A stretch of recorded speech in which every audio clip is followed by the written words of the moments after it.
কেমন আছেন সবাই? আজকে ক্লাসে তোমাদেরকে স্বাগত জানাচ্ছি।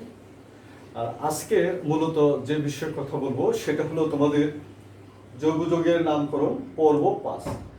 মূলত বিভিন্ন পর্বে আমি ইউপেক পদ্ধতিতে কিভাবে বিভিন্ন যৌগের নামকরণ নিয়ে কথা বলি।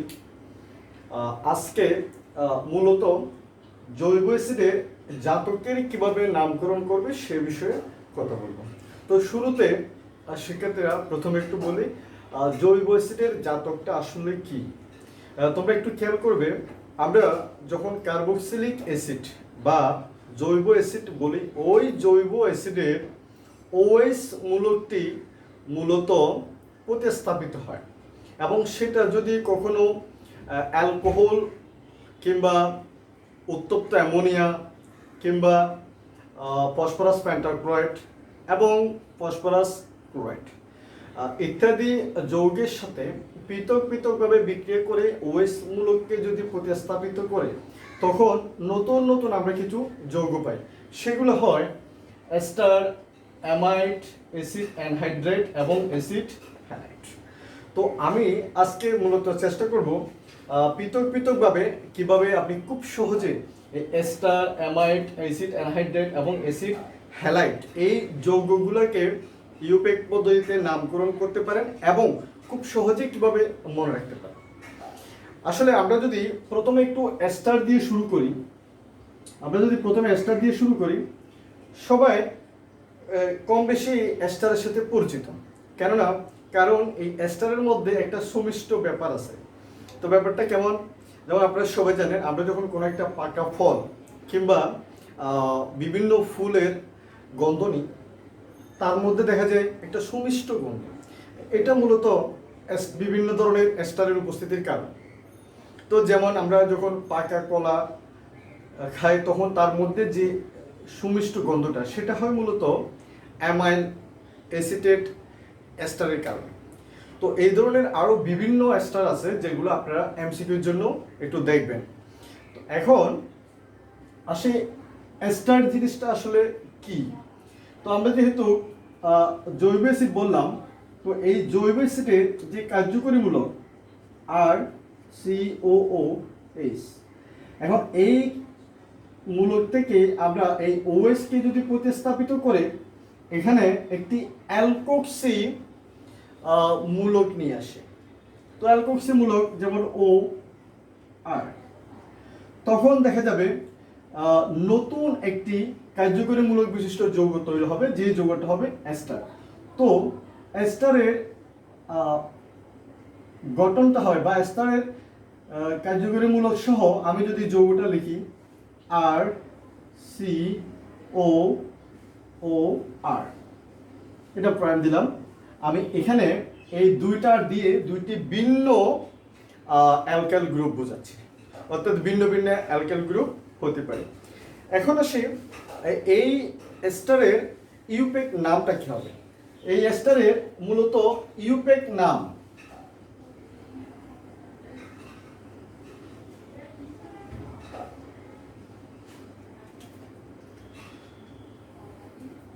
এটার ইউপেক নাম হবে অ্যালকাইল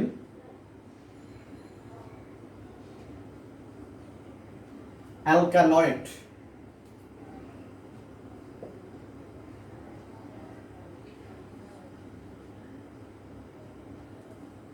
তাহলে আমরা একটু মনে রাখলাম এস্টারের নামটা হবে অ্যালকাইল অ্যালকানয়েড।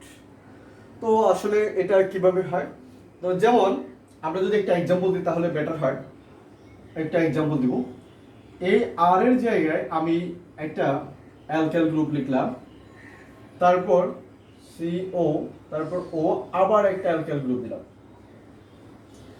তো এই ক্ষেত্রে নামের সুবিধাতে আপনি একটু কাজ করবেন, এই যৌগটাকে সবসময় দুইটা অংশে ভাগ করে লিখবেন, তাহলে আপনার জন্য সুবিধা হয়। এখান থেকে এই অংশটার একটা নাম দিবেন আর এই অংশটা একটা নাম বলবেন। এখানে এই অ্যালকাইল মূলকটা যেহেতু আগে আসে, আপনি একটু খেয়াল করবেন যৌগের শেষের যে অংশটা, অর্থাৎ এই অংশটার নামটা একটু আগে হবে, কারণ এই মূলকটা তোমার অ্যালকাইল গ্রুপ থেকে আসে।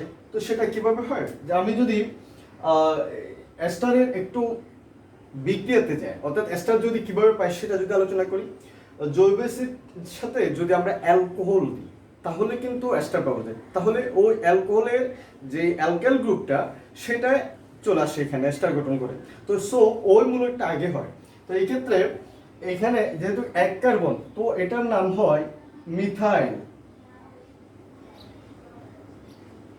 আর এখানে আমরা দেখতে পাচ্ছি দুইটা কার্বন আর এটা অ্যালকানয়েড। তো সো অ্যালকা মানে হচ্ছে কি আমরা যে হাইড্রোকার্বনের সংখ্যা অনুপাতে যে নামটা লিখি সেটা। তো এখানে আমরা যেহেতু দুইটা কার্বন পাচ্ছি, সো এটার নাম হবে ই, কারণ এখানে দুইটা কার্বন অ্যালকানয়েড, তাহলে এটা হবে ইথানয়েড, মিথাইল ইথানয়েড। এরকম আরো এক্সাম্পল দেওয়া যায়। যদি আমি যৌগটা এভাবে লিখতাম CH3 CH2 CO O CH2 CH3, তাহলে এখানে দেখা যাচ্ছে আমি যদি কি এই অংশটা একটু ভাগ করে নিই, তাহলে এখানে 1 2 3টা কার্বন পড়ে, এখানে দুইটা কার্বন। সো দুইটা কার্বন হলে যে নামটা আমরা বলি সেটা হলো ইথাইল। আর এখানে তিনটা রয়েছে, সো প্রোপানয়েড।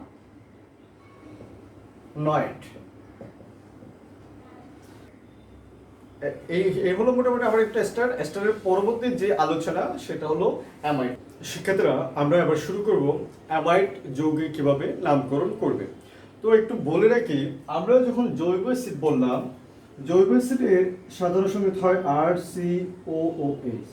এখন এই জৈব অ্যাসিডের COOH কার্যকরী মূলক থেকে OH মূলককে অপসারণ করে আমরা যদি এখানে একটা অ্যামাইনো মূলক নিয়ে আসি, তখন যে সংকেতটা আমার দাঁড়ায় সেটা হবে RCONH2।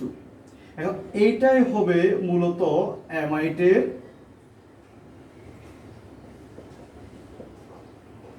সাধারণ সংকেত।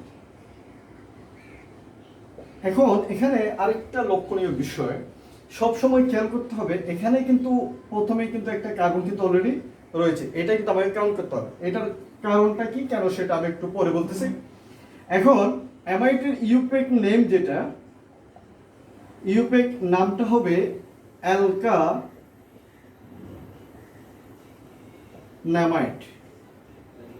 আমরা এই শব্দটা একটু মনে রাখবো, অ্যালকানামাইড। যদি এক্সাম্পলের কথা আসে, যেমন আমি একটা এক্সাম্পল দিলাম CH3CONH2। তো এখানে যদি আমরা একটু হিসাব করি, এখানে কিন্তু কার্বন হচ্ছে কি দুইটা। আমরা যেটা জানি, কার্বন যদি দুইটা হয়, C2 হলে তার হাইড্রোকার্বনের নামটা হবে ইথ। তো সো অ্যালকানামাইড, তার মানে হচ্ছে কি এখানে যদি দুইটা কার্বন, এটা এই যৌগটার নাম হবে ইথানামাইড। এখন আমি যদি হাইড্রোকার্বন এখানে আরো বাড়িয়ে দিই,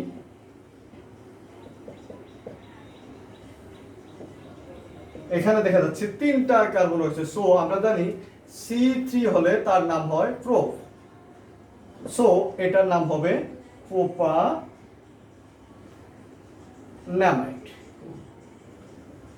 এভাবে আপনি আরো এক্সাম্পল দিতে পারেন, যেমন CH3 CH2CO and আমি এখানে আলাদা দুইটা গ্রুপ দিলাম CH3 কারণ এখানে নাইট্রোজেনের সাথে প্রতিস্থাপনীয় হাইড্রোজেন আছে।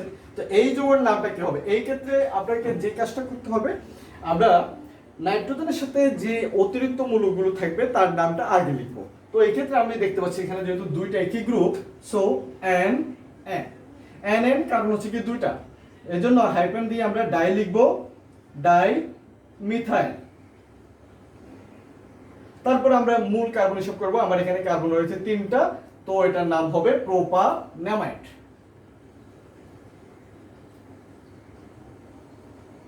তো এভাবে মূলত আপনি খুব সহজে অ্যামাইড নামকরণ করতে পারবেন। এখন সেক্ষেত্রে আপনারা আরো কিছু ভাষার মধ্যে প্র্যাকটিস করবেন, তাহলে দেখবে খুব সহজ হয়ে যাবে। শুধুমাত্র এই শব্দটা একটু মনে রাখতে হয় আমাদের, অ্যালকানামাইড। অর্থাৎ অ্যালকানামাইড দিয়ে আপনি ইজিলি যে কোনো অ্যামাইড যৌগের নামকরণ করতে পারবেন। এখন আমরা যদি একটু অ্যাসিড অ্যানহাইড্রেট নিয়ে বলি,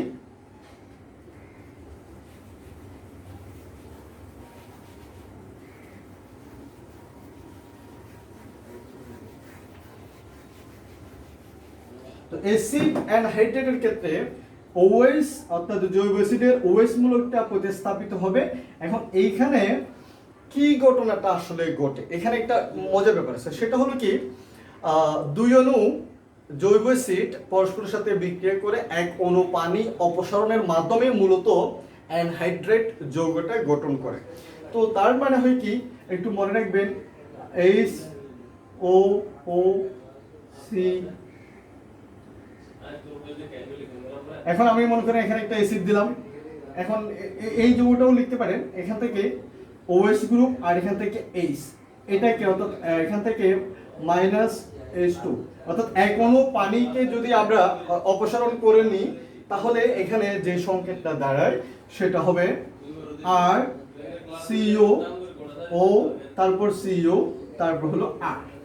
খুব মজার বিষয়, এখানে সবসময় খেয়াল করবেন এখানে কিন্তু CU অর্থাৎ এই দুইটা মূলকের মাঝখানে একটা অক্সিজেন থাকবে। তো এখন এই যৌগটা অর্থাৎ আমরা যখন অ্যানহাইড্রেট যৌগ বলি আসলে তার নামটা কি হবে, তো একটু সহজ করে বলি, তার ইউপেক নামটা হবে অ্যালকানোয়িক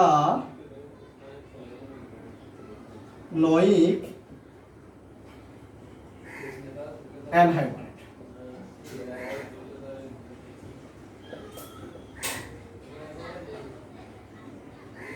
খুব সহজ বিষয়, আমরা ইউপেক যদি নাম মনে রাখি, অ্যালকানোয়িক অ্যানহাইড্রেট।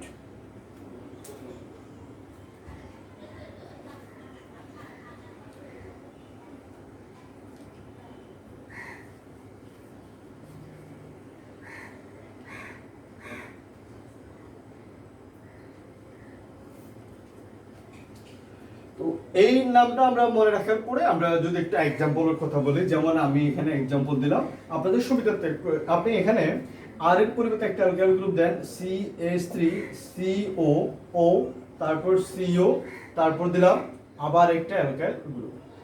আচ্ছা, এখানে নামের ক্ষেত্রে অনেকে কনফিউশন তৈরি হয়, তো এই জন্য আমি বলি অ্যালকানোয়িক এই শব্দটা যেহেতু আছে, তো সুতরাং আপনার এই হাইড্রোকার্বনের যে নাম সেটা আপনি অবশ্যই মনে রাখবেন। আর এই যৌগটাকে আপনি একটু দুই ভাগ করে নেবেন, তাহলে খুব সুবিধা হয়। যেমন আমি এই যৌগটাকে এখানে দুই ভাগ করে নিলাম, এই দিকের একটা অংশ, এই দিকের একটা অংশ, তাহলে এই অংশে আমরা কয়টা কার্বন আছে সেটাও দেখব এবং এই পাশেরটাও দেখব। তো আমরা এখানে দেখতে পাচ্ছি দুই দিকে কিন্তু সমান সংখ্যক কার্বন, অর্থাৎ এখানে দুইটা কার্বন আবার এখানে দুইটা কার্বন, সো আমরা দুই কার্বন হলে তার নাম হবে ইথ। তো সো এটার নাম হবে ইথানোয়িক অ্যানহাইড্রেট। Ethanoic anhydrate. এখন এখানে যদি কার্বন সংখ্যার পরিবর্তন হয়, অর্থাৎ কার্বন সংখ্যা যদি দুই দিক থেকে সমান না হয় তাহলে সেটার নামটা কি হয়, যেমন আমি আর একটা চমৎকার যদি এক্সাম্পল দিই, CH3CO, তারপর O দিলাম, তারপর CO, তারপর CH2, তারপর CH3 দিলাম। এখানে সেক্ষেত্রে আপনারা লক্ষ্য করেন এই পাশের অংশে আমরা কিন্তু এখানে দুইটা কার্বন পাচ্ছি, আবার এই পাশে এখান থেকে এখানে হিসাব করলে কিন্তু তিনটা কার্বন পাচ্ছি। তো সো আমাকে যে কাজটা করতে হবে, এখানে কিন্তু দুইটা নাম হবে। তো দুইটার নাম আসলে কি হয়, যেমন আমরা এখানে যখন দুইটা কার্বন পাই তখন সেটা নাম হয় ইথ, আর এদিকে তিনটা যদি পাই তাহলে তার নামটা আমরা হয় প্রো। তো এখন কথা হলো আমি কোনটা লিখবো, এই ক্ষেত্রেও আমাদের হাইড্রোকার্বনের যে বিশেষ নিয়ম অর্থাৎ অ্যালফাবেট অনুযায়ী লেখা সেই কাজটা করতে হবে। আমরা যখন ইথ বলি তখন কিন্তু ই উচ্চারিত হয়, আবার যখন প্রো বলি তখন কিন্তু পি উচ্চারিত হয়, সো অ্যালফাবেট অনুযায়ী ইটা কিন্তু আগে হয়। তো সো এটার নাম হবে ইথানোয়িক, তারপর আসবে এখানে এই কার্বন সংখ্যা, এখানে হলো তিনটা হলো প্রো, তো প্রোপানোয়িক অ্যানহাইড্রেট।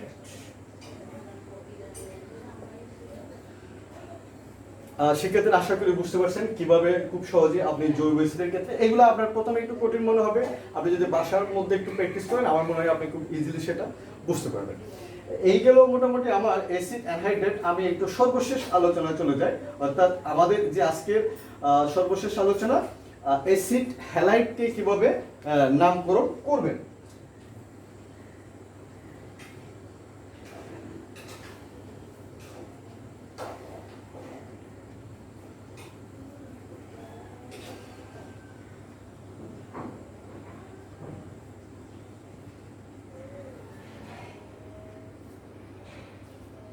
শিক্ষার্থীরা আমরা যদি জৈব অ্যাসিডের জাতকের সর্বশেষ যে যৌগ অ্যাসিড হ্যালাইড কিভাবে নামকরণ করতে হয় সেটা যদি একটু দেখি।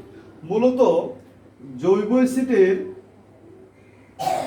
OH মূলকটি প্রতিস্থাপিত হয়ে যদি হ্যালোজেন গ্রুপ প্রবেশ করে তখন এই যৌগটা হয় অ্যাসিড হ্যালাইড। অর্থাৎ আমরা যদি সাধারণ সংকেতের কথা বলি RCOX, তো এখন এই যৌগের অর্থাৎ অ্যাসিড হ্যালাইডের ইউপ্যাক নামটা হবে অ্যালকানোইল হ্যালাইড। অ্যালকানোইল হ্যালাইড। তো এখন আমরা যদি কিছু এক্সাম্পল দিই, যেমন আমি এখানে একটা CH3 দিলাম, তারপর CO, তারপর একটা হ্যালোজেন গ্রুপ দিলাম, মনে করেন ক্লোরিন দিলাম, তাহলে সেই যৌগটার নাম কি হবে? আমরা এক্ষেত্রে এখানে দুইটা কার্বন দেখলাম, তো দুই কার্বন হলে আমরা যেটা জানি সেটা হলো ইথ, তো এটার নাম হয় ইথানোইল, আর এখানে শেষে ক্লোরিন রয়েছে, সো এটার নাম হবে ক্লোরাইড, ইথানোইল ক্লোরাইড। এরকম চাইলে আপনি আরো এক্সাম্পল দিতে পারেন, যেমন মনে করেন আমি CH3, তারপর এখানে CH2, CO, Cl দিলাম, তাহলে আমার এখানে দেখা যাচ্ছে তিনটা কার্বন হয়েছে। আমরা জানি তিনটা কার্বন হলে হয় প্রো, তো সো প্রোপানোইল ক্লোরাইড।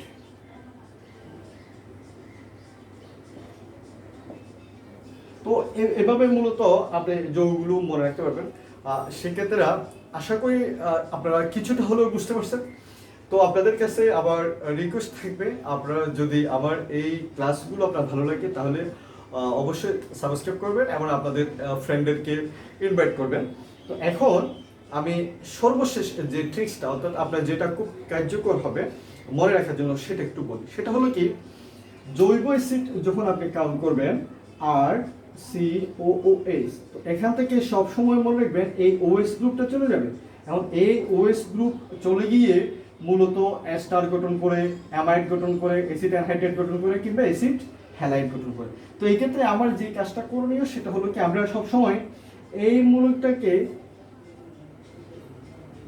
কমন হিসেবে রাখবো, তাহলে আপনার মনে রাখতে সুবিধা হবে। এখন কমন হিসেবে রাখার পরে যেমন আমরা যখন এস্টার বলি কিংবা অ্যামাইড বলি, তাহলে এইটা হবে আমার জন্য প্রতিস্থাপক হিসেবে চলে যাবে, প্রতিস্থাপিত হয়ে চলে যাবে। এখন ওইখানে বাকি যে মূলকটা ইন করবে সেটা আপনি একটু কষ্ট করে মনে রাখবেন। যেমন এস্টারের ক্ষেত্রে অ্যালকোক্সি মূলক, তারপর অ্যামাইডের ক্ষেত্রে অ্যামাইনো মূলক, আর অ্যানহাইড্রেটের ক্ষেত্রে আরেকটা প্রবলেম হয়ে যায় আমাদের, আমরা ডিরেক্টলি হয়তো মনে রাখতে পারি না। আপনারা অ্যান শব্দটা দিয়ে দুইটা শব্দ মনে রাখবেন, অর্থাৎ অ্যান মিনস হলো দুই, কারণ ডাবল যখন থাকবে, অর্থাৎ দেখবেন CO, তারপর O, তারপর CU, তার মানে CUটা আপনি সবসময় কিন্তু ডাবল পাচ্ছেন। এখন দুই পাশে যে ধরনের মূলক থাকুক না কেন সবসময় মনে রাখবেন ডাবল, তাহলে আপনার জন্য এটা সুবিধা হয়।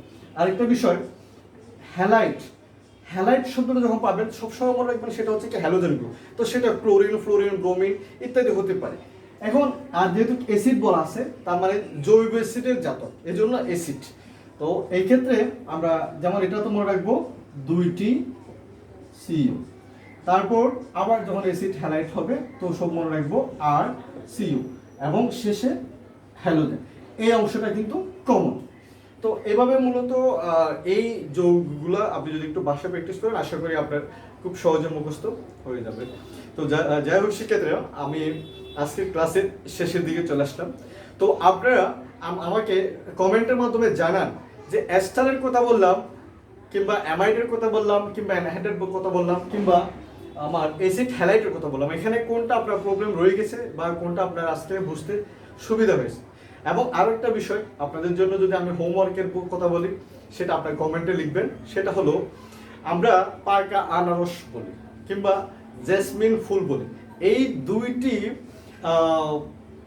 মূলত ফল এবং ফুলের মধ্যে কোন ধরনের এস্টার আছে সেটা যদি আপনারা একটু আমাকে জানান, আমি খুব খুশি হব।